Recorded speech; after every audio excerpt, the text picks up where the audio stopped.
मेरे प्यारे बच्चों, आपका स्वागत है study with Vijay YouTube channel में। आज आपके लिए द्विघात समीकरण के वीवीआई प्रश्नों का हल बिहार बोर्ड 2026 के लिए हम महत्वपूर्ण प्रश्नों का हल करने जा रहे हैं। यह प्रश्न अत्यंत महत्वपूर्ण होगा 2026 बिहार बोर्ड के लिए, इसलिए आप इसे ध्यान से देखेंगे और अच्छी तरह से समझने का प्रयास करेंगे। तो हम पहला प्रश्न स्टार्ट करते हैं। प्रश्न है पहला प्रश्न में है कि दो क्रमागत प्रश्न है। दो क्रमागत विषम धन पूर्णांक ज्ञात कीजिए। विषम धन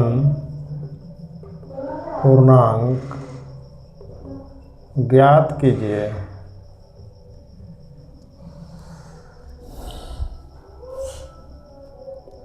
विषम धन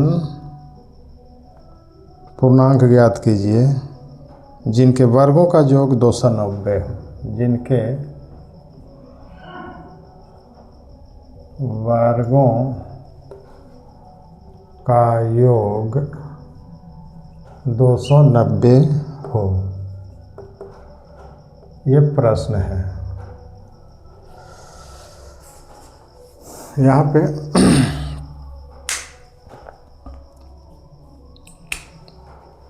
प्रश्न में कहा गया है कि दो क्रमागत विषम धन पूर्णांक ज्ञात कीजिए जिनके वर्गों का योग 290 हो। यहाँ पे विषम धन पूर्णांक ये क्रमागत है। ये सब बातों पर ध्यान देता है।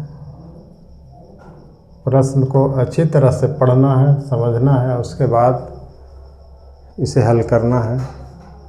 तो यहाँ पर है कि दो क्रमागत विषम धन पूर्णांक, विषम यहाँ पर कहा जा रहा है विषम धन पूर्णांक ज्ञात कीजिए जिनके वर्गों का योग 290 है। तो सबसे पहला नंबर हमको क्या पता लगाना है कि दो क्रमागत विषम धन पूर्णांक है तो कौन सा है। दो विषम धन पूर्णांक कौन सा है तो हमें मालूम नहीं है, पता नहीं है कि कौन सा है। तो हम पहला विषम पूर्णांक हम मानेंगे। यहाँ पे दो क्रमागत विषम धन पूर्णांक आता है तो पहला विषम धन पूर्णांक कौन सा है। और दोनों क्रमागत है, माने लगातार है, उससे एक ज़्यादा है। ये अगला है, उसके बाद आगे वाला है, उसके अगला विषम पूर्णांक है। जैसे विषम पूर्णांक, विषम पूर्णांक धन पूर्णांक तो मान लिया। यहाँ पर मानेंगे, पहले मानेंगे कि पहला विषम धन पूर्णांक कौन से है। माना कि पहला विषम धन पूर्णांक, विषम धन पूर्णांक x है। तो दूसरा विषम धन पूर्णांक कौन होगा।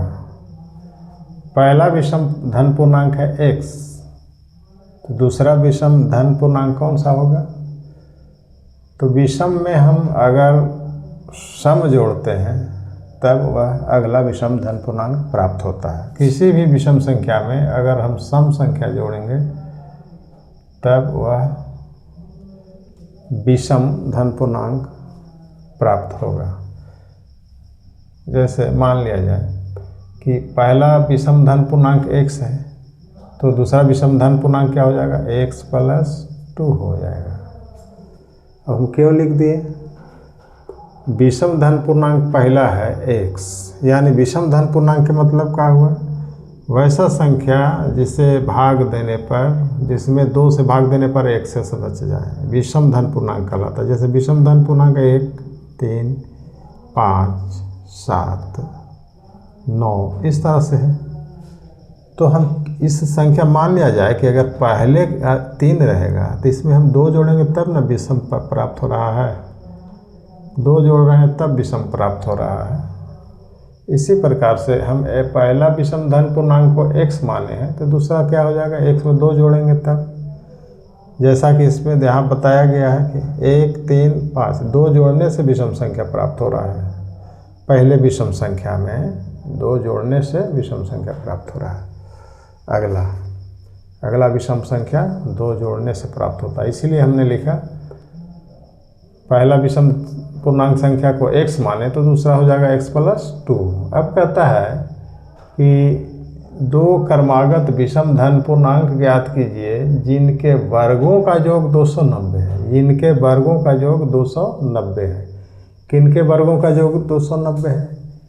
इसके वर्ग का और इसके वर्ग का योग 290 है। यानी प्रश्न से हम लिखेंगे, प्रश्न से इनके यानी x के वर्ग x² और x + 2 का वर्ग x + 2 का स्क्वायर, दोनों के वर्गों का योग कितना कहता है? 290 है। यानी x² x के वर्ग x² x + 2 का वर्ग x + 2 का होल स्क्वायर, दोनों के वर्गों का योग कितना? 290।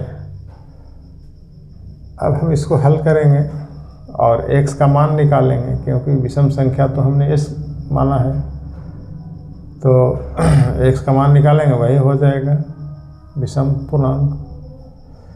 यानी x² प्लस, इसको a + b के होल स्क्वायर पर एक्सप्लेन कर दें, यानी x² प्लस 2ab, 2a है x और b है 2, प्लस 2a² b² बराबर 290 और x² और x² 2x² प्लस 2 दूनी के 4x प्लस 4 बराबर 290। हम इसको इधर ले लाएंगे और 2x² plus 4x plus 4 minus 290 बराबर 0 और 2x² प्लस 4x, 290 में से 4 घट जाएगा, कितना बचेगा? 200 माइनस में बचेगा 286, 86 4 90 होता है, यानी माइनस 286 बराबर 0। हम देखते हैं कि 2 से विभाजित संख्या है, दोनों में भाग लग रहा है, इसलिए हम 2 कॉमन निकाल लेंगे तो बचेगा x² प्लस 2x माइनस 2 इकाई 2, 2 चौके 2 तिया 143 बराबर 0। अब इतना बराबर 0 हो जाएगा क्योंकि दोनों का गुणनफल 0 है। और हम लिख सकते हैं x² प्लस 2x माइनस 143 बराबर 0। यहाँ पर हमको क्या करना है? गुणनखंड करना है। कितना से लगेगा? 143 है, कितना से लगेगा? 3 से लगेगा, 2 से तो नहीं लगेगा, 3 से। यानी हम इसको x का मान निकालना है, तो यहाँ पर हम देखते हैं a बराबर कितना है, a का मान कितना हो जाएगा? 1 हो जाएगा। b का मान कितना है? x के गुणांक b 2 है और c का मान कितना है? माइनस 143। अब हम इसको मूल निकाल देंगे, यानी x बराबर क्या होता है? माइनस b सूत्र होता है plus minus under root b² minus 4ac बटा 2 है। द्विघात सूत्र है, ये है द्विघात सूत्र से हम x का मान निकाल देंगे, तो और क्या हो जाएगा? x बराबर माइनस b, यानी b कितना है? -2 plus minus under root 2a² minus 4 a कितना है 1 है, और सी कितना है -143।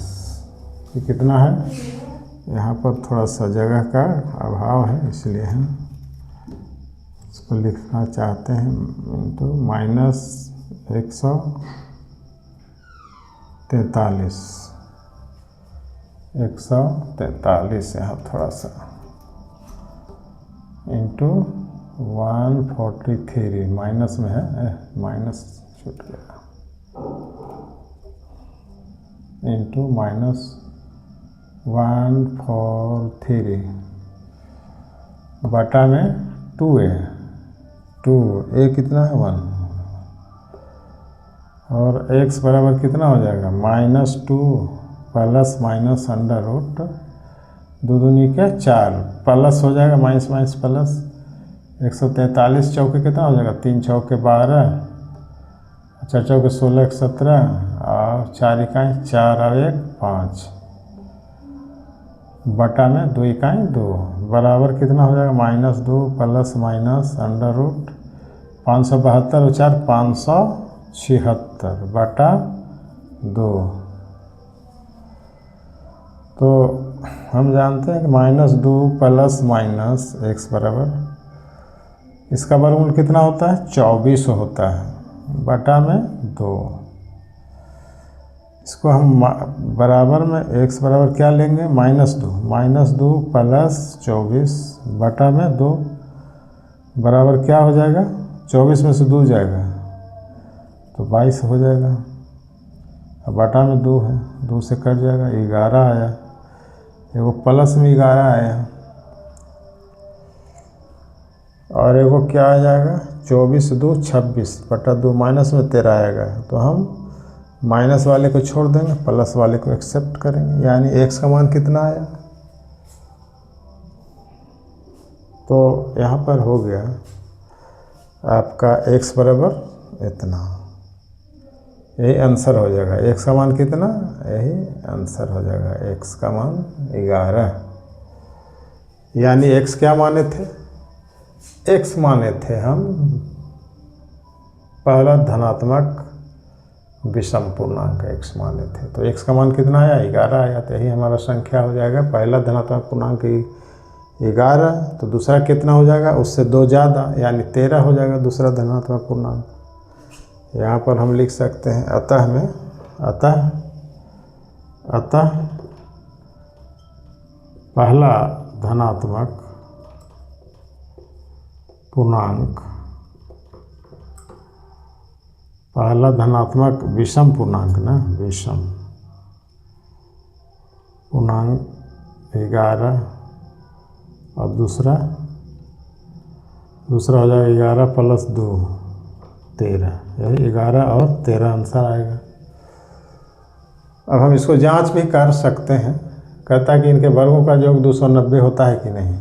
तो यहाँ पर देखिए 11 का स्क्वायर कितना हो जाता है 121 और 13 का 169, और दोनों के वर्गों का योग 9 1 10, 290 होना चाहिए। 9 1 10 और 6 2 8 और 1 9, 1 1 2, 290 हो जाता है, इसलिए हमारा उत्तर सही है।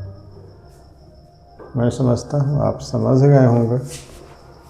तो हम अब अगले प्रश्न को लेकर हल करेंगे। तो इसे मिटाते हैं।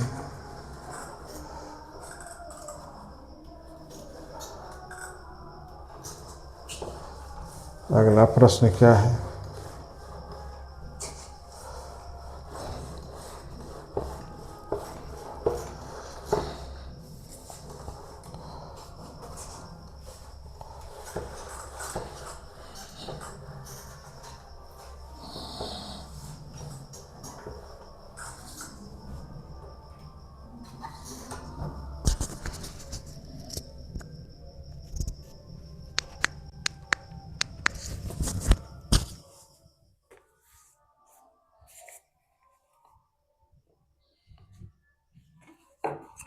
अगला प्रश्न है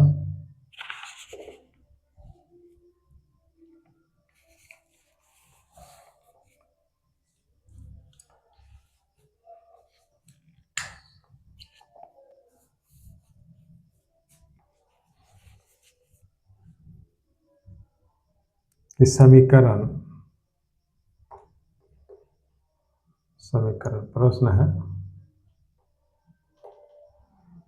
समीकरण 1/x -1/x-2 बराबर 3 और x नॉट इक्वल टू 0 और x नॉट इक्वल टू 0 और 2 कह रहा है। 0 माने x 2 और 0 के बराबर नहीं है, यही प्रश्न है। तो इसका क्या कहता है, हल करें। इसका हल करना है, यानी मूल ज्ञात करना है। इसका समीकरण का मूल ज्ञात करें। हम मूल कैसे ज्ञात करेंगे इसको, तो आइए देखें मूल कैसे ज्ञात किया जाएगा। तो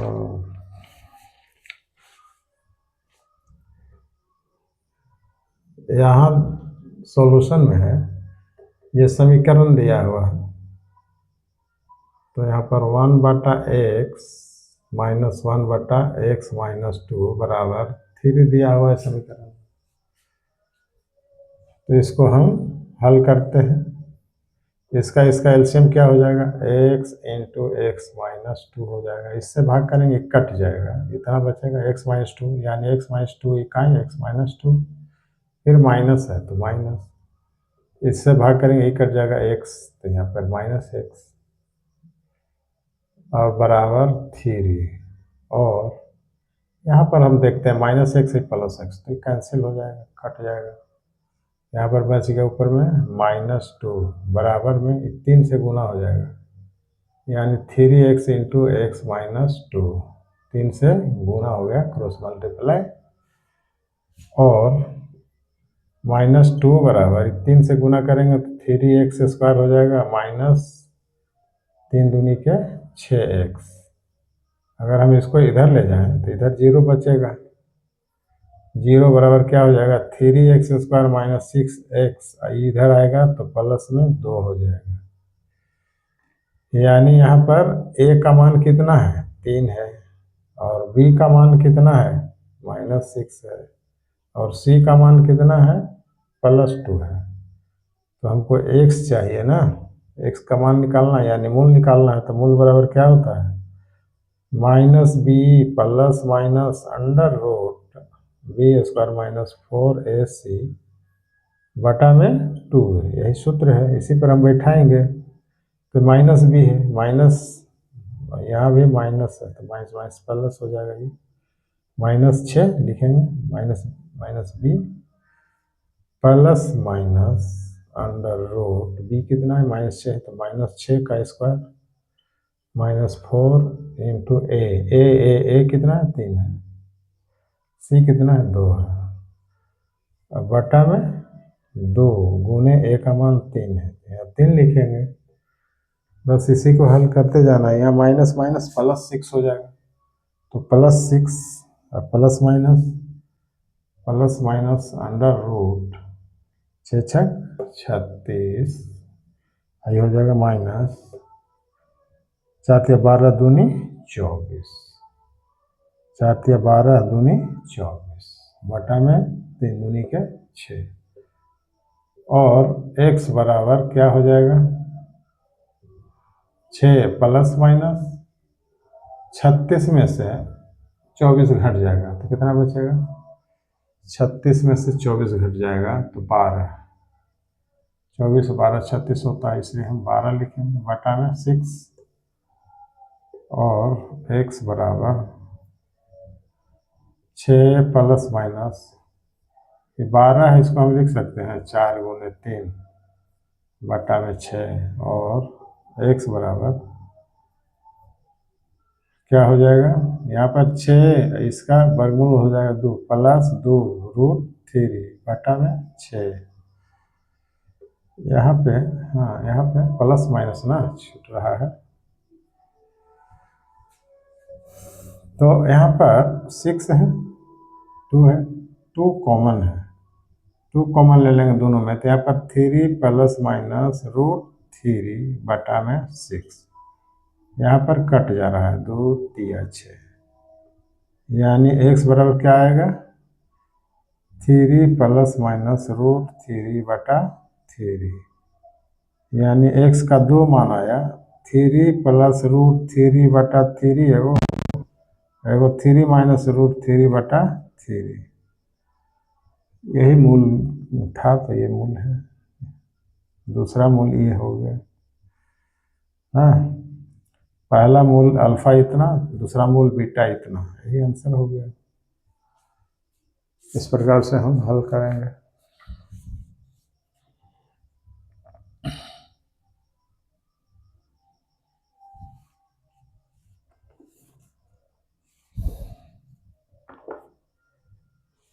तो आइए अगला प्रश्न देखते हैं।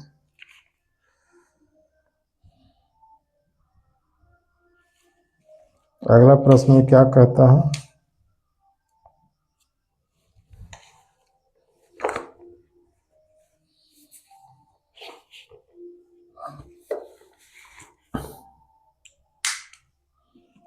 अगले प्रश्न में है, पहले मिटाते हैं इसको, पहले मिटाते हैं।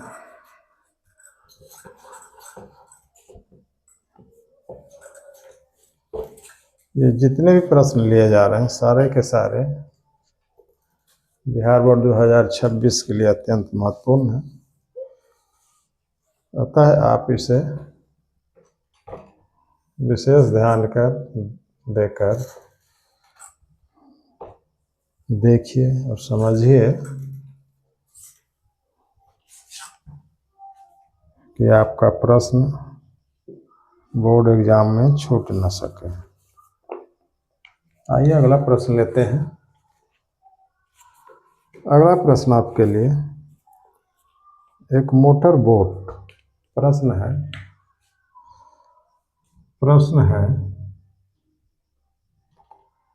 कि एक मोटर बोट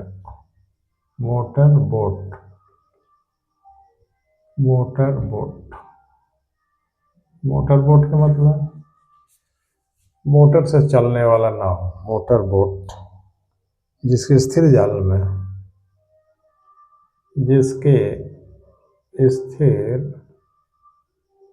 जल में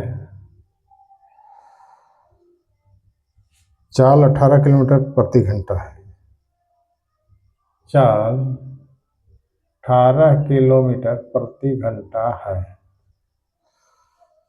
24 किलोमीटर धारा के प्रतिकूल जाने में 24 किलोमीटर धारा के प्रतिकूल जाने में वही दूरी धारा के अनुकूल जाने की अपेक्षा, वही दूरी धारा के अनुकूल जाने की अपेक्षा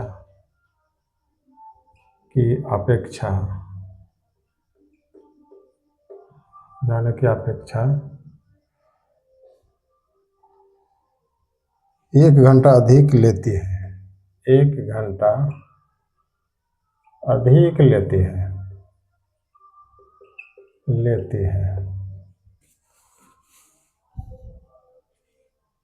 1 घंटा अधिक लगती है। धारा की चाल ज्ञात कीजिए।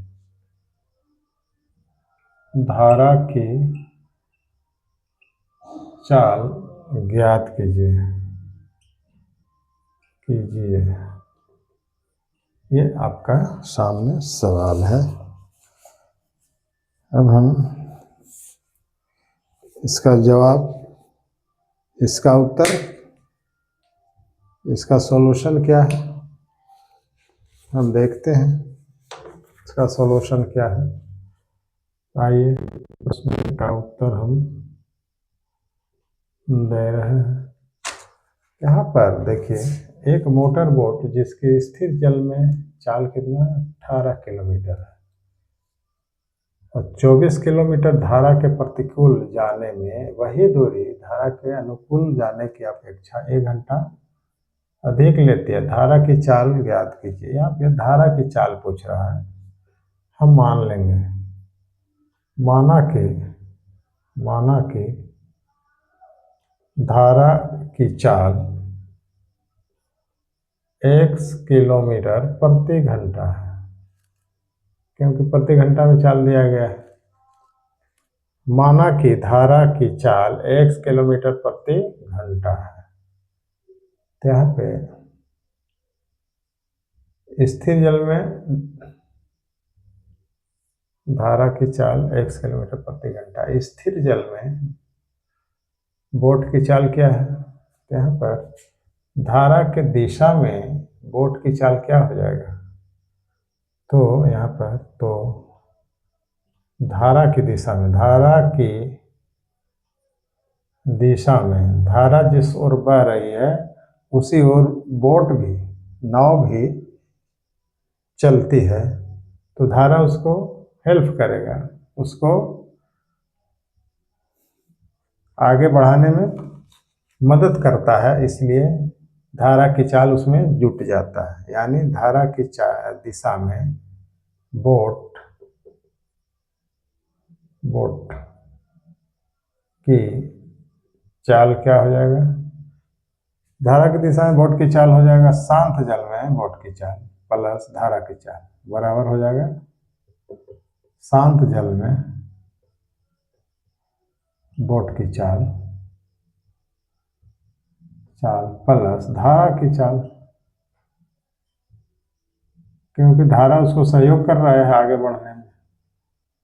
तो यही होता है सूत्र, शांत जल में बोट की चाल प्लस धारा की चाल। यानी शांत जल में कितना है? 18 है, धारा की चाल कितना है? x है।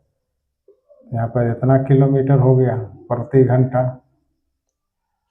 अब धारा के विपरीत कितना हो जाएगा चाल? धारा के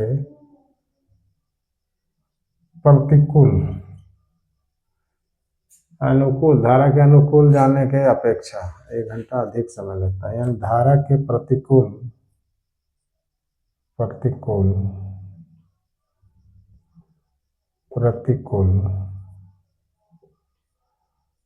बोट की चाल क्या हो जाएगा? 18 माइनस धारा की चाल घट जाएगा।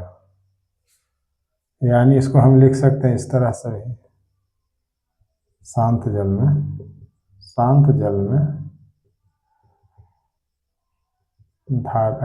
बोट की चाल माइनस धारा की चाल, धारा के प्रतिकूल जाने में, यानी धारा उसको डिस्टर्ब कर रहा है, रोकेगा, इसलिए कम हो जाएगा उसका चाल, इसीलिए घटा देते हैं धारा की चाल शांत जल में बोट की चाल में से। यानी शांत जल में बोट की चाल 18 माइनस धारा की चाल x किलोमीटर प्रति घंटा। अब इसमें है कि धारा के अनुकूल जाने की अपेक्षा 1 घंटा अधिक समय लगते हैं। कब? धारा के प्रतिकूल जाने में वही दूरी धारा के अनुकूल जाने की अपेक्षा 1 घंटा अधिक लेती है। यानी दूरी कितना जाना है? 24 किलोमीटर। दूरी क्या है? 24 किलोमीटर है। दूरी क्या है? 24 किलोमीटर है। तो पहली स्थिति में समय कितना लगेगा? धारा के अनुकूल, यहाँ पर धारा के अनुकूल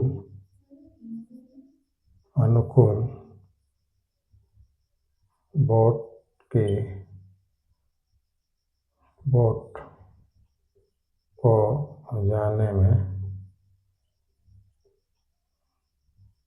लगा समय बराबर क्या होता है? दूरी बटा चाल होता है।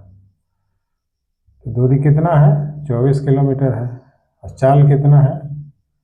धारा के अनुकूल, तो धारा के अनुकूल 18 प्लस x यानी 18 प्लस x, और धारा के प्रतिकूल, धारा के प्रतिकूल, अनुकूल से प्रतिकूल हो गया उल्टा, प्रतिकूल बोट को जाने में लगा समय, दूरी बटा चाल, तो दूरी कितना है 24 है, और चाल कितना है 18 minus x kilometre, 18 minus x kilometre, यानी 18 माइनस x किलोमीटर प्रति घंटा, यानी यहाँ पर इसका समय हो गया, समय बराबर इतना घंटा ही हो गया, आई हो गया, समय निकल रहा है इसलिए इतना घंटा हो गया। अब कहता है प्रश्न में कि वही दूरी धारा के अनुकूल जाने की अपेक्षा 1 घंटा अधिक लेती है धारा के प्रतिकूल जाने में, यानी प्रतिकूल जाने में इतना जो समय है इस समय से 1 घंटा ज़्यादा है, यह समय इस समय से 1 घंटा ज़्यादा है, यानी धारा के प्रतिकूल जाने में लगा समय इतना जो है यह है इस समय से 1 घंटा ही ज़्यादा है। तो हम लिख सकते हैं, थोड़ा मिटाना पड़ेगा, तो हम लिखते हैं आगे कि क्या है प्रश्न,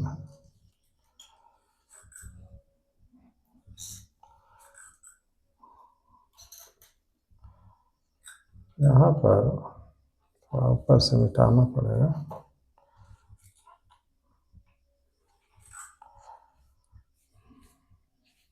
तो यहाँ पर यह समय 1 घंटा ज़्यादा है इस समय से, यानी प्रश्न से लिखेंगे, प्रश्न से क्या लिखेंगे, इतना माइनस इतना, यानी 24/18 minus x minus 24/18 plus x, और यह कितना घंटा 1 घंटा के बराबर है, क्योंकि यहाँ पर 1 घंटा अधिक लग रहा है प्रश्न में, जैसा कि कहा जा रहा था। अब हम इसी को हल कर देंगे, द्विघात समीकरण का सूत्र द्विघात में पहले ला करके इसको हम हल करेंगे। तो कैसे होगा, यहाँ थोड़ा सा बता दें,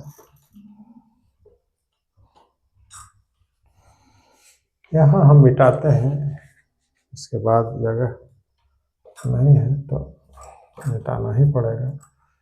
यहाँ पर इसको हम एलसीएम करेंगे, इसका कितना हो जाएगा 18 minus x into 18 plus x, तो इससे भाग करेंगे तो कट जाएगा, ये हो जाएगा, बचेगा इतना गुने ये हो जाएगा, यानी 24 गुने इतना से भाग करेंगे तो कट जाएगा, तो इतना बचेगा, इतना और इतना में गुना होकर ऊपर लिखेंगे 24 इंटू 18 प्लस एक्स माइनस, इससे भाग करेंगे ये कटेगा, ये बचेगा, यानी 24 इंटू 18 माइनस एक्स, और बराबर में 1, और हम क्या करेंगे, इसको गुना करेंगे 18 और 24 में, तो कितना हो जाएगा, यहाँ पर 18 और 24 में गुना करेंगे, तो यहाँ पर लिखेंगे 24 गुने 18, 24 गुने 18 प्लस 24 और x में गुना होगा तो 24x माइनस 24 गुने 18, 24 गुने 18 आई, ये माइनस प्लस 24x,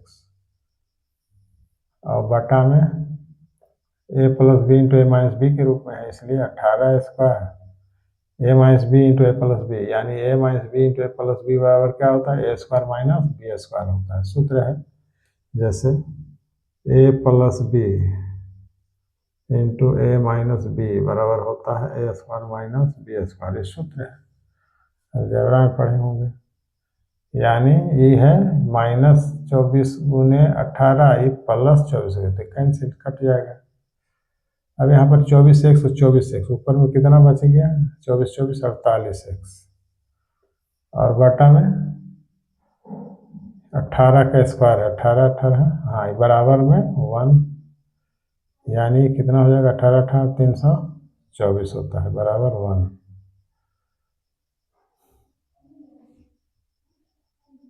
यहाँ पे हाँ यहाँ पर नहीं न लिखा है, यहाँ पे 18 स्क्वायर माइनस एक्स स्क्वायर ना, एक्स स्क्वायर, यहाँ लिखेंगे a square minus b square, 324 minus x square. अब हम इसको गुना कर दें तो क्या हो जाएगा, 48x और 48x बराबर ये हो जाएगा 324, 324 इकाई 324 minus x square, minus x square. अगर इस सबको इधर हम लाएंगे तो क्या हो जाएगा, इसको इधर लाएंगे तो क्या हो जाएगा, प्लस में एक्स स्क्वायर हो जाएगा, ये प्लस 48x है, ये आएगा इन्हें तो माइनस 324, बराबर में ने 0 बचेगा। अब हम क्या करेंगे, ये हो गया द्विघात समीकरण।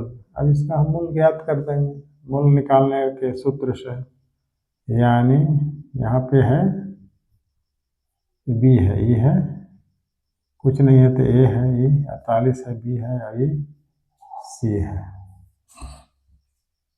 तो हम जानते हैं कि x बराबर क्या होता है, minus b plus minus under root b square minus 4ac बटा 2a। अब हम इसको थोड़ा सा जगह नहीं होने के कारण इसको हम मिटाते हैं।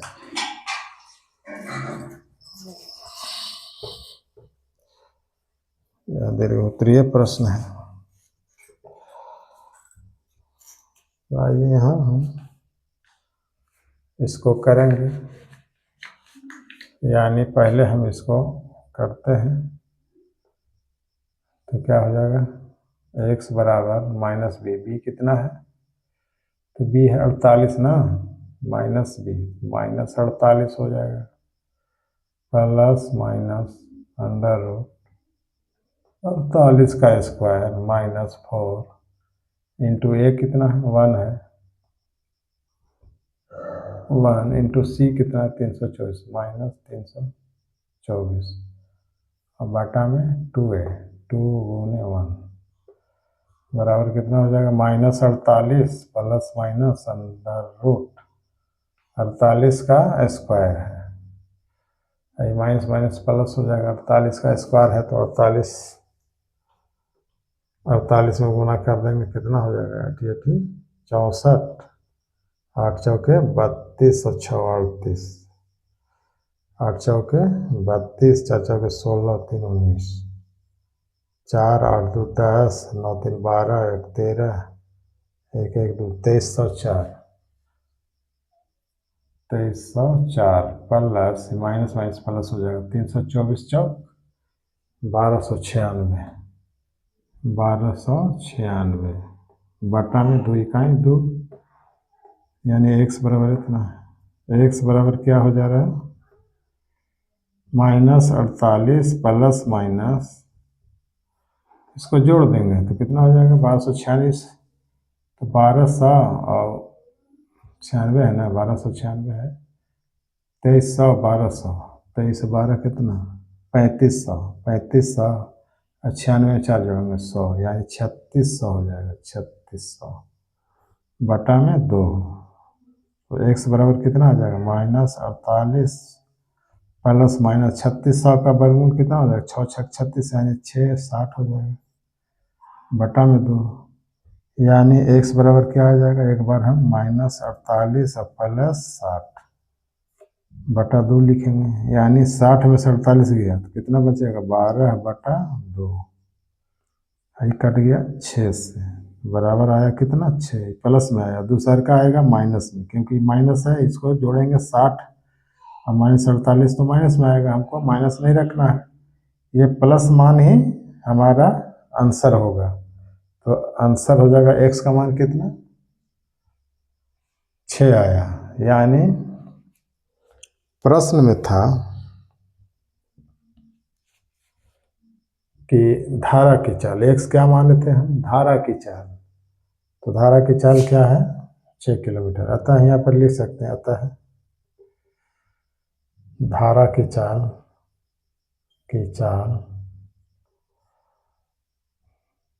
6 किलोमीटर प्रति घंटा, यही आंसर हो गया। पूछ रहा था धारा की चाल क्या होगा, तो धारा की चाल निकल गया।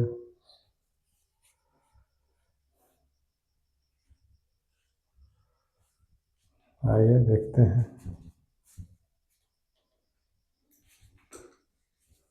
अब आज का प्रश्न यहीं समाप्त करते हैं।